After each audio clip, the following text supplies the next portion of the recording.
If you've remotely watched or read any news since 2008, you've probably heard bits and pieces about Fannie Mae and Freddie Mac. And if you're one of those people that have heard bits and pieces about them, you might not know exactly what they do. Both Fannie Mae and Freddie Mac are government-sponsored enterprises, or GSEs. Fannie and Freddie actually played, and still play, a key role in obtaining an affordable home mortgage. We have to start with how a loan is started first, at a bank. What typically happens is a person walks into the bank and requests a loan to buy a house. The banks, of course, are glad to oblige so long as the borrower can qualify financially. Of course, for their work, a bank is going to charge a fee to do your loan and make sure the home seller gets their funds. Now, what the bank has is a note saying that they will receive monthly payments from that borrower over 30 years. Let's say the mortgage is $1,000 a month for a $200,000 loan. The banks are going to hold onto this loan, and over time, that same $200,000 will be worth almost $360,000. Not a bad profit, right? However, another home buyer, and then another, and all these customers come in wanting a loan to buy a new house. Banks, however, have a rule. They must keep a certain dollar amount balance in their possession at all times. If this bank has $10 million and they continuously give away $200,000 loans to perfectly qualified buyers at a rate of 1 loan a day, they will have 0 loans after 50 days, not even 2 months. But these banks want your business.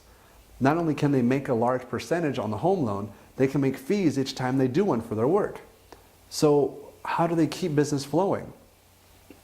This is exactly where Fannie and Freddie come in. To simplify all the details, the bank sells the $200,000 note to Fannie and Freddie. These two huge government-sponsored entities don't necessarily care about keeping that particular dollar amount balance, like the bank does. They live perfectly comfortable lives with $1,000 payments over time. Fannie and Freddie pays for the $200,000 note, and the bank gets to keep all the fees from setting up the loan. Fannie and Freddie get to keep all the $1,000 monthly incomes, but the bank gets more money to give to new customers, and new customers are able to find and buy homes. Fannie and Freddie's main goal was to keep that dollar balance in check with banks so they could continue to give loans to buyers. Could you imagine walking into a bank to get a home loan and they basically said no because they couldn't afford it? What if every bank said that? What would happen to the housing market? The circle of money has been going on for decades. However, there was a problem that happened recently. Fannie and Freddie got lazy. Again, to simplify the problem, since banks sell these loans to Fannie and Freddie, guess who makes the rules on who is a qualified borrower? That's right, Fannie and Freddie. And what happened during the 2000s was that Fannie and Freddie kept bending their rules about who was qualified. Before you need good credit, during 2000s, not the big a deal. Before you needed to have 3 or 5% down, during the 2000s, of course you could buy with no down payment. Before you needed to have a stable job and an income, and during that time frame, you could just say you made whatever you wanted and they won't even look twice. Therefore, these two giant companies that were expecting millions of people to pay on their mortgages got a really rude awakening when people just stopped paying.